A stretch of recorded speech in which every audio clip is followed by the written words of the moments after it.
Welcome back to Season 2 of That's So Second Millennium, the Catholic Science podcast, where we look forward to the new synthesis in the new millennium between faith, philosophy, and science. Welcome to episode 71 of That's So Second Millennium. This is our interview with conference speaker Sonsoles de Lacalle.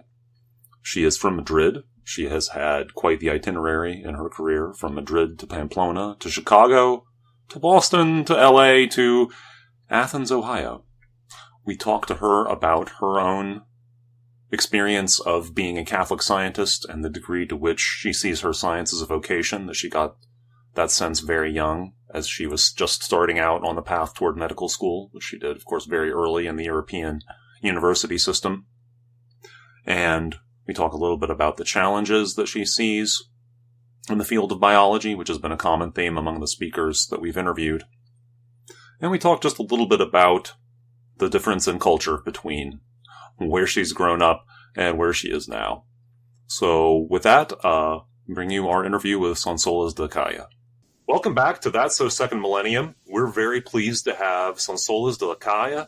I'm sorry, I probably stuck an I in there, didn't I? My French is a little rusty at this point.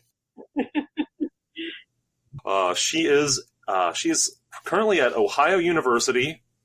You know, the one in Athens, Ohio. You've heard of Athens, Ohio, right, dear listener? But yes, so she has quite the itinerary to have gotten her where she is. Her PhD is from the University of Navarre. That would be in Spain. Is that correct? Correct. Yes. Okay. It would be Navarre if it was in France, I would think. She did a postdoc at the University of Chicago. We've had a lot of people at the University of Chicago connection speak at this past Society of Catholic Scientists conference, I think. And she's had positions at the Harvard Medical School, the California State University in Los Angeles, and the Charles R. Drew University of Medicine and Science in Los Angeles. Did I get all that correct? That's all correct, yes. Okay. But now she is the director of the Office of Advanced Studies at Ohio University. Yes.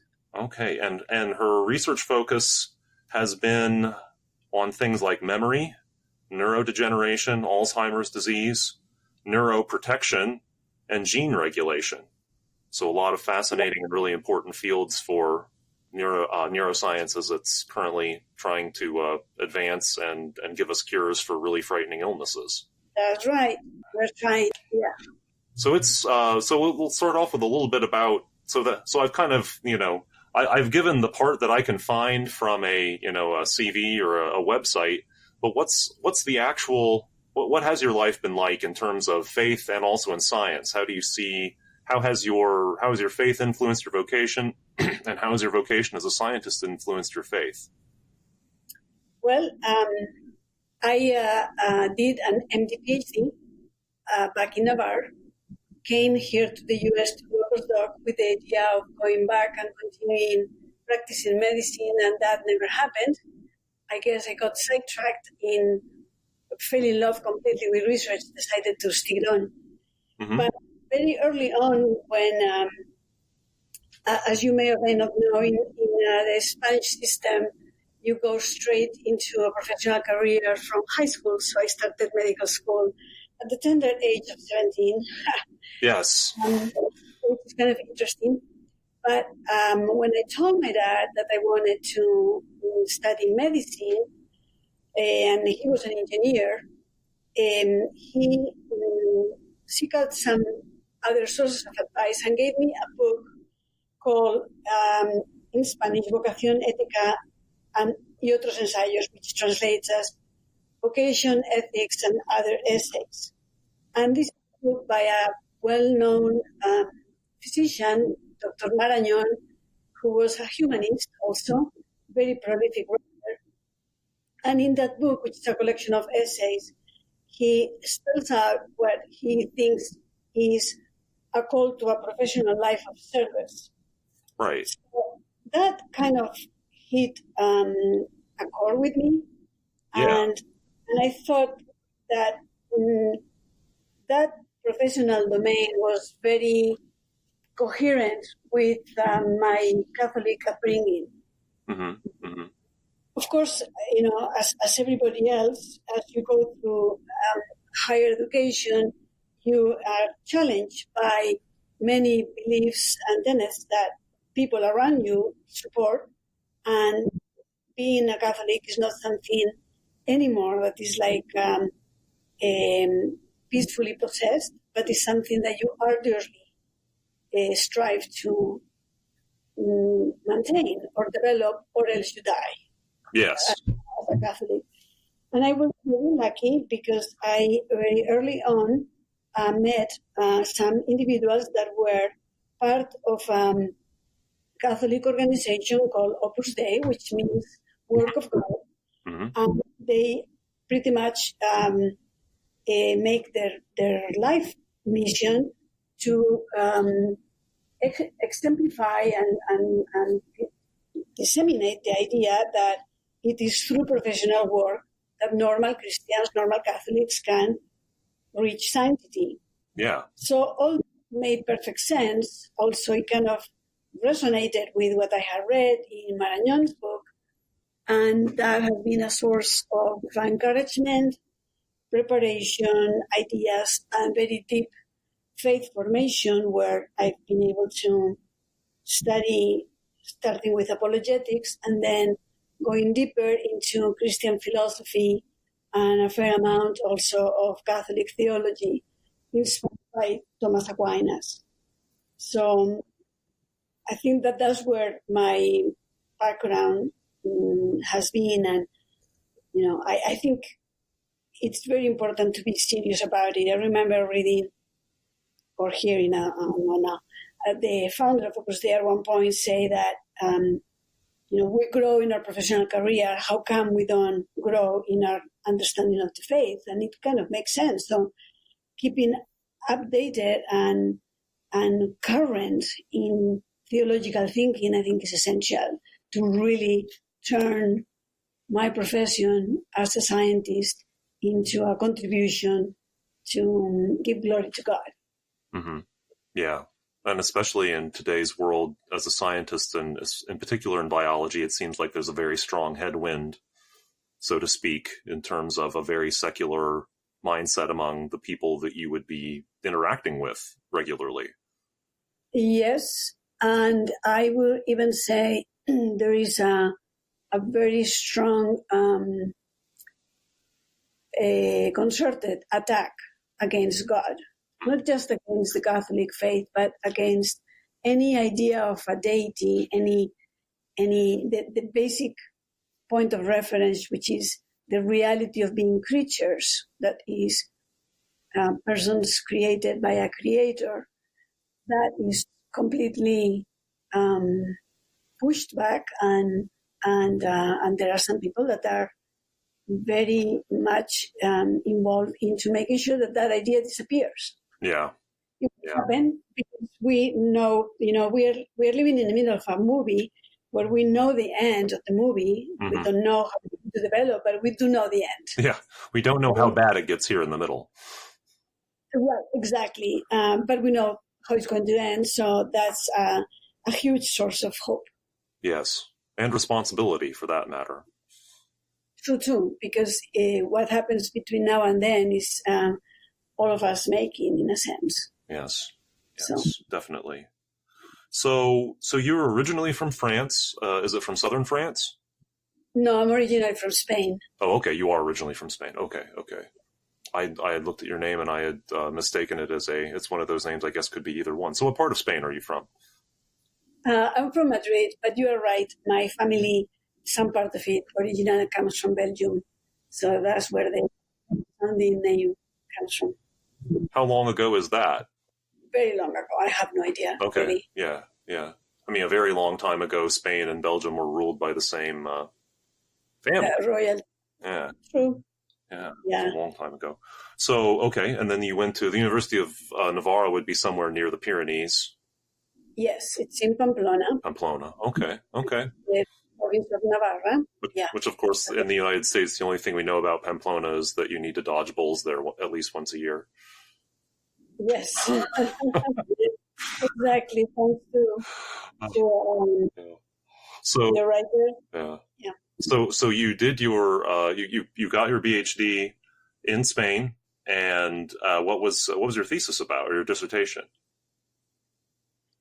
My dissertation was in the aging of the nervous system, a particular area called very esoterically the basal forebrain or nucleus basalis of minor, which is a region that is damaged in aging and Alzheimer's disease. And the cold claim is that that region is a collection of brain cells that project throughout the cortex, which is the higher cognitive functions area of the brain, of the human brain. So when that area is damaged, the cognitive impairment follows. So I was very interested in studying how that area ages, how it changes with age, and whether that age-related changes would be the same that appear in Alzheimer's disease or not. And the answer is no. Okay. And Alzheimer's disease is a real disease. It's not just an exacerbated aging or anything like that. We did find substantial differences. Yeah, it's actually a very distinct thing that happens. Yeah. Okay. And then you went to the University of Chicago after that. Yes. So then I joined Cliff Staper, who was at the University of Chicago then, and he was also interested in the cholinergic system, the basic forebrain. So he invited me to join him. So I came with a Fulbright fellowship sponsored by both the U.S. and the Spanish Ministry of Education. So 2 years with him in Chicago, and he actually received an offer to move to Harvard and receive an endowed chairmanship of neurology. So he asked me if I wanted to move with him to Boston and continue working a little bit longer, and I said yes. Okay. I was not in a hurry to go back. Okay. And then by the time I realized, hey, I've been here, 3 years, too late to go back anymore. Oh, gosh. These rules get us in trouble all the time. Yes, indeed. It wasn't easy to make the transition to be a green card holder and then a U.S. citizen, but it did happen. So here I am. Okay. Years later. So you were between Harvard and where you're at now. You were in Los Angeles for some length of time. Yes, and in fact, I am returning there. I received a very interesting offer that I accepted recently. So as of next month, I will be transitioning back to LA again. Okay. I do have to ask. So since I'm from Southeast Indiana and Ohio University is located in Southwest Ohio, it just fascinates me to think of someone from Spain and from Madrid, someone very, urban and European. What has it been like to live in, the very rural Midwest? Well, good question. I didn't know what to expect since I've always lived in big cities. Yes. And to be very honest, I did not see myself here for way longer. So that's why one of the reasons I accepted this offer to move back to LA. I can readily understand that. I mean, we do fry good chicken out here, but there are some of the other cultural niceties that we don't have such a rich stock of. This is a small place, but it's been a great experience. I've enjoyed working with my colleagues in the medical school and developing their dual degree programs and encouraging further research among the medical school students, and then teaching some very bright undergrads from the Honors Tutorials College, and being involved with the rest of the neuroscience community here, but both from my department in biomedical science in the medical school, and the biology department has a neuroscience group too. So we've built a very nice environment with a nice group of students, both undergrads and graduate students. So it's been very exciting. And it's as I recall it, your position is associated with the medical school there, and that's actually one of the osteopathic medical schools that we have. That's correct. Yes. Do those exist in Europe as well? No, they don't. No, I thought we don't. We never went to that route. I mean, there is some osteopathic manipulation techniques and groups and whatnot, particularly in Italy, but not as a separate group of physicians. They don't exist. Sure. Though it's interesting because the osteopathic philosophy, being very humanistic or trying to be very humanistic, is very akin to the humanistic tradition in European medicine. I mean, now we are in a global world and everything is becoming very technocratic. But the way I trained, I think it was much more humanistic. And in that regard, less technological than the traditional MD training has been in the U.S. Yeah, in the U.S., yeah. Yeah, I mean that's it's almost what drove the formation of osteopathic medicine is that the mainline medical discipline went so far in that direction, I guess. Yes. Yeah. Though we are moving slowly but surely, we are moving back together. Yeah. That's a good thing. Virtue is a mean between extremes. There's a golden mean in all sorts of things. Yes, and it's interesting because over the years, I mean, I also worked at another MD school in Los Angeles, and I think over the years there's been a concerted effort to reach the needs of the population, which means being much more open to support primary care, which has traditionally been left a large part to the osteopaths. But for example, this past spring, New York University announced that they were going to make medical school free for all. And one of the reasons they want to do that is because they believe that the incredible debt that medical school students incur is a deterrent for them to go into less lucrative aspects of medicine like primary care. Yeah. So they're hoping to, by making it debt free, making sure that the best students now have an opportunity to choose, if they so wish, to go into those aspects of medicine that are in very much need of development. Yeah, so that they could go and be general practitioners in places like Athens, Ohio. Exactly. Yeah. Well, not that we need them here. We've got a decent amount of people because of the medical school. But if you imagine Athens, Ohio, without Ohio University, if you imagine, I don't know, Seymour, Indiana, or something, that's right. Yeah, it would be. Yeah, I mean, even somewhere like Portsmouth, Ohio, back down to the river. We also have in our backyard some smaller communities that have a lot of trouble keeping just a once, twice a week clinic open. It's really sad. I'm glad that they're doing that. And you said it was New York University of all places that was. Yes, I am sure that it will be followed by others, but it'll be exciting to see what they get. Yeah. Where students go in 5 years, where they are as residents. Yeah. I think everybody is going to be looking to see what happens with that experiment. Yeah. I mean, from the perspective of the United States, it seems like so much trouble is driven by higher education and healthcare being these sort of vast black holes down which money disappears at an ever faster rate, at least from the perspective of those of us outside. Yes, and I don't know, one of those very complicated issues. I remember, I have to share this. This is maybe a political statement, maybe not. But years ago at the Society for Neuroscience meeting, traditionally the society activities within that annual meeting includes a panel on something like neuroscience and society or something like that, or public, some others more general. And one time years ago, there was a panel on the future of healthcare. And I sat at the panel, I attended the panel, listened to their presentation, and one of the presenters was a staffer for Nancy Pelosi.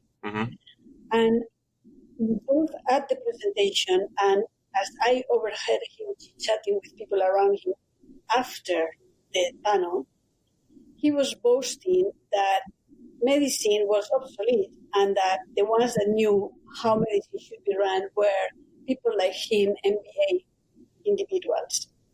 And the level of disregard for the preparation and the insights of a physician dealing with sick people and patients was appalling.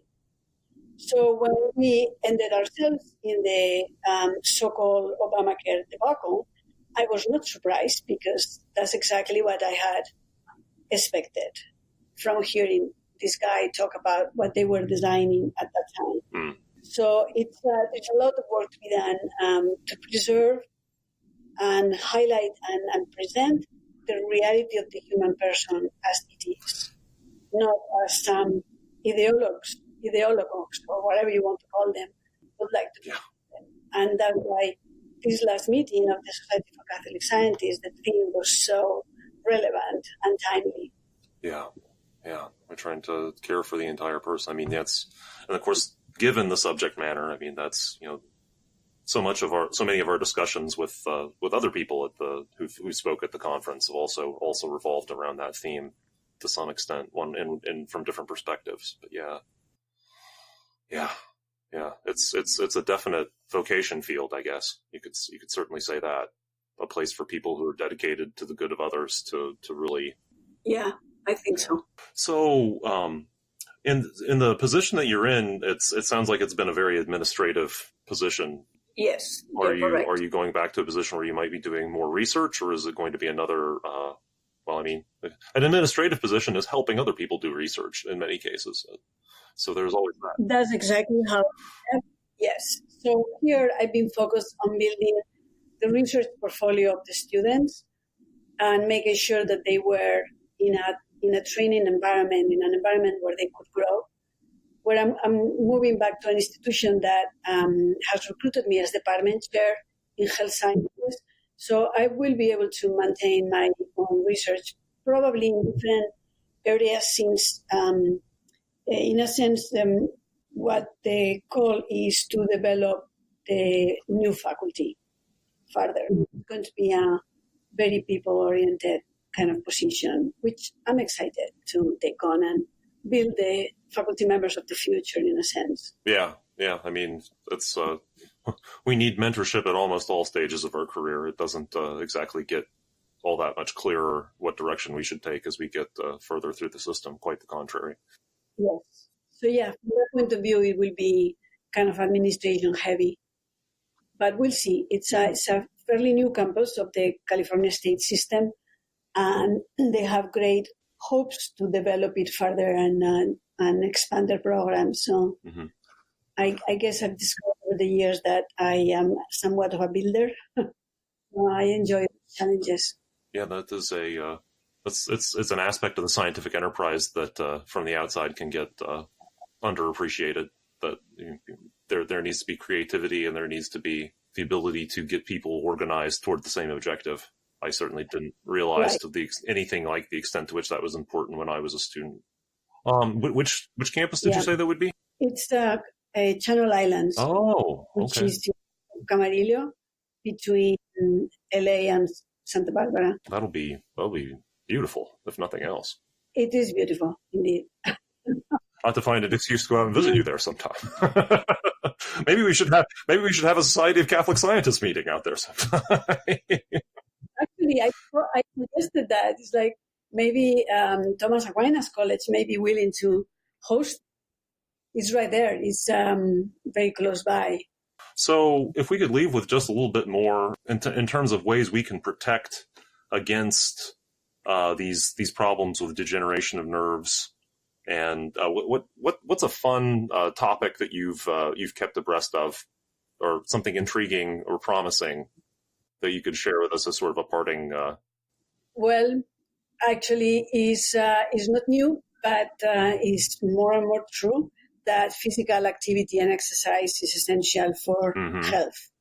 So some of the work I'm doing right now, we just got a couple of papers out and two more in the making, two other manuscripts, showing the impact of building muscle, basically. I mean, we are using animal models, mice, in this case, but similar experiences are being collected by many, many laboratories across the world using human subjects. So definitely there is a need to stress the need for people to be active, to move, to pick up whatever exercise is enjoyable for them. But we are turning to too sedentary of a society, and that is going to be our downfall pretty much. And the correlation in the brain is incredible. Mm-hmm.